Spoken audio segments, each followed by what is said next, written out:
بسم اللہ یا رب العالمین اللہم صلی علی سیدنا محمد وعلی آل سیدنا محمد وبارک وسلم الصلاۃ والسلام علیک یا سیدی یا رسول اللہ وعلی آلہ وصحبہ یا حبیب اللہ یا رسول پاک صلی اللہ علیہ وسلم۔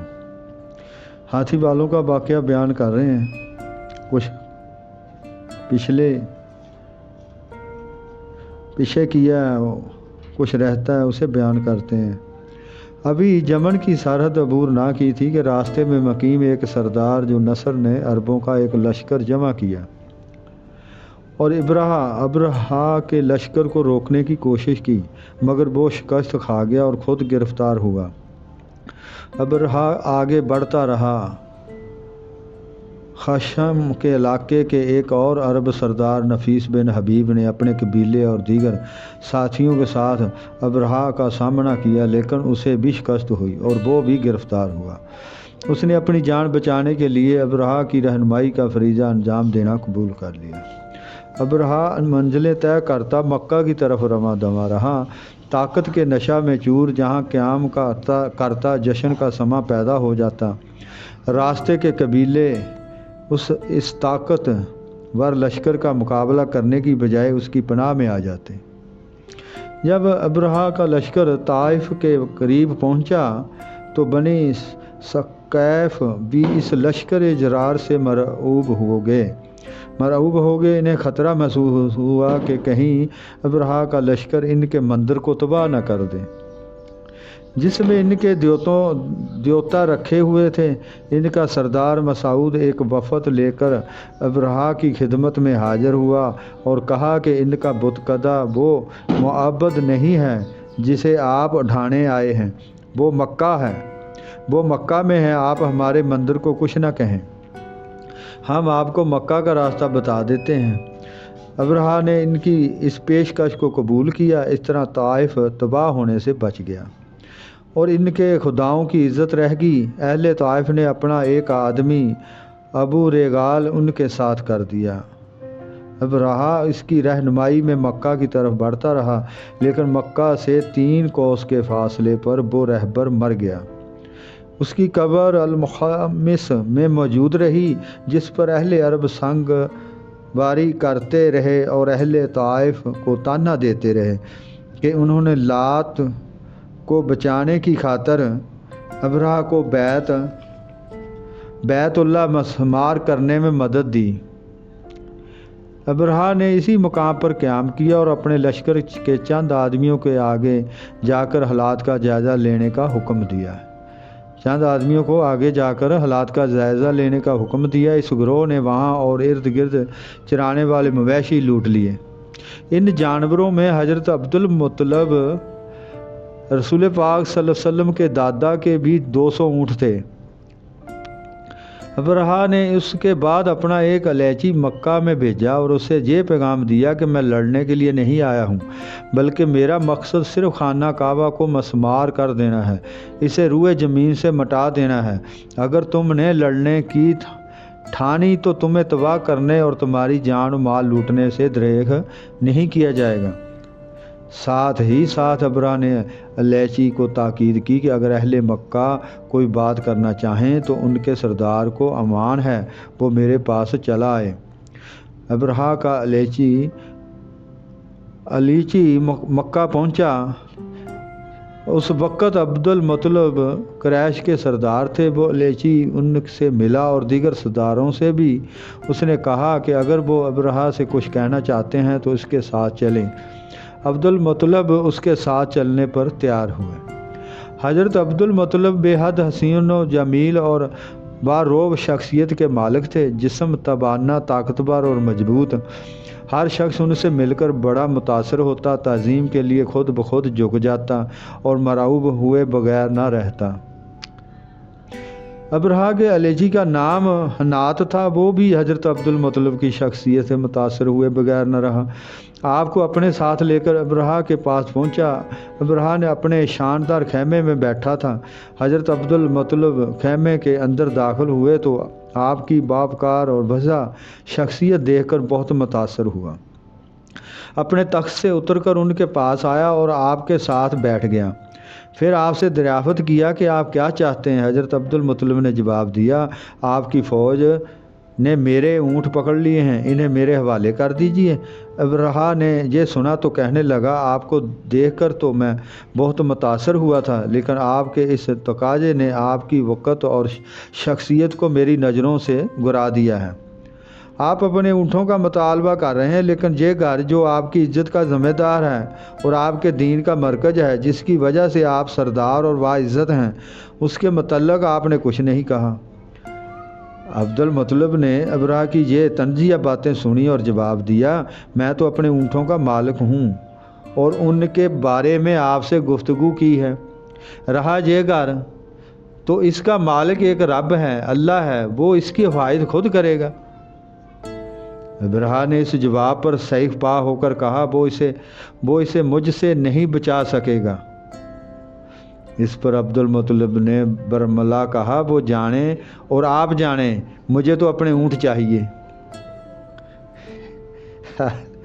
اس کے بعد عبد المطلب اس کے قریب سے اٹھ آئے اور ابرہہ نے آپ کے اونٹ آپ کو واپس کر دیے۔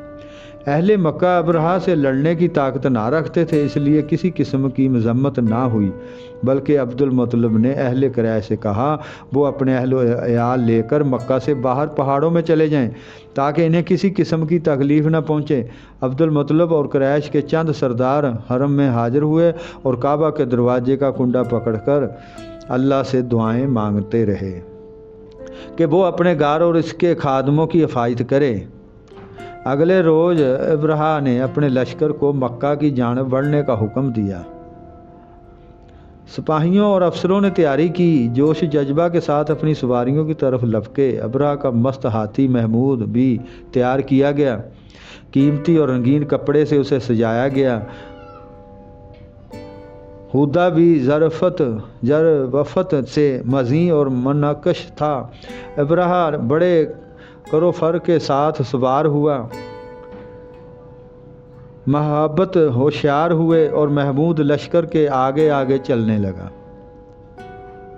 ابھی تھوڑا سا فاصلہ طے کیا تھا کہ ہاتھی ایک جگہ رکا اور پھر بیٹھ گیا۔ اسے اٹھانے کے لیے محابتوں نے بہت تیر مارے، ہزار جتن کیے، مگر ہاتھی نے نہ اٹھا۔ ابرہہ خود ہاتھی کی اس حالت کو دیکھ کر حیران تھا۔ ناگہاں ہاتھی اٹھا، لیکن اس کا رخ یمن کی جانب تھا۔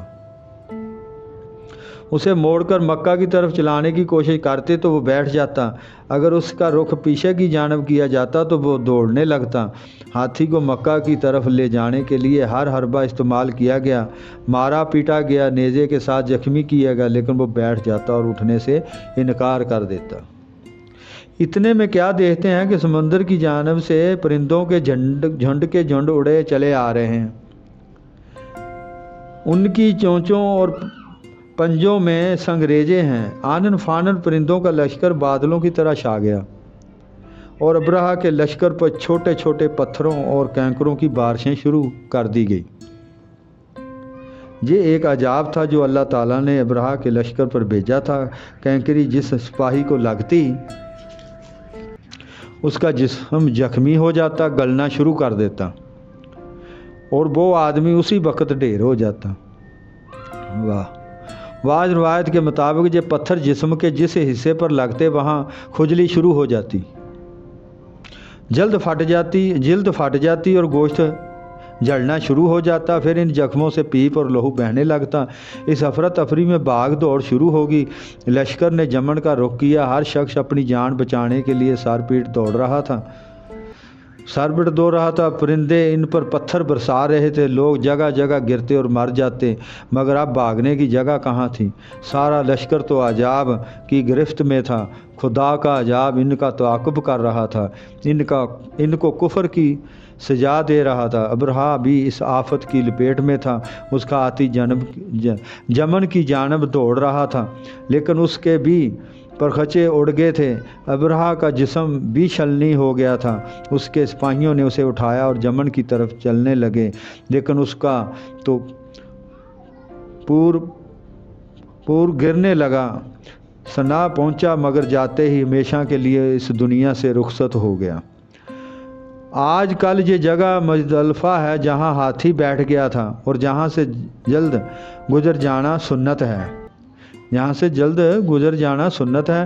اللہ تعالیٰ نے سورۃ الفیل میں اس واقعہ کا تذکرہ کیا ہے۔ اصحاب الفیل کے عجاب نے بیت اللہ کے وقار کو 4 چاند لگا دیے۔ اس عجاب کا ذکر کچھ یوں ہے کہ کیا تم نے نہیں دیکھا کہ تمہارے پروردگار نے ہاتھی بالوں کے ساتھ کیا سلوک کیا؟ کیا ان کا داؤ غلط نہیں کیا؟ ان پر جھنڈ کے جھنڈ پرندوں کے بھیجے جو ان پر کینکریاں پتھر پھینکتے تھے، تو ان کو ایسا کر دیا جیسے کھایا ہوا بھوس۔ اہل یمن کی تباہی، ابرہہ کی مہم کی ناکامی اور عذاب کے نازل ہونے کا چرچا چاروں طرف پھیل گیا، جس سے قدرتی طور پر عربوں کے دلوں میں قریش کی عظمت پیدا ہوئی۔ وہ کہنے لگے بے شک یہ اللہ والے ہیں، ان کی طرف سے اللہ نے دشمن کو شکست دے دی۔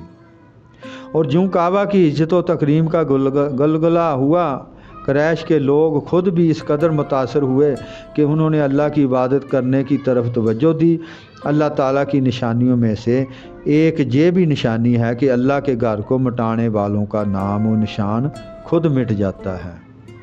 ہاں جی، یہ دنیا کے بتکدوں میں یہ پہلا گھر خدا کا، ہم پاسباں اس کے ہیں یہ پاسباں ہمارا۔ دنیا کے بتکدوں میں یہ پہلا گھر خدا کا، ہم پاسباں ہیں اس کے یہ پاسباں ہمارا۔ اللہم صلی علی سیدنا محمد وعلی آل سیدنا محمد وبارک وسلم۔ خدا بند تعالیٰ اس امت مسلمہ تھے خاص نظر کرم فرمائے اور اپنا ایمان کامل اللہ پاک نصیب فرمائے، اور رب العالمین ساری امت مسلمہ تھے نظر کرم فرمائے، آمین ثم آمین۔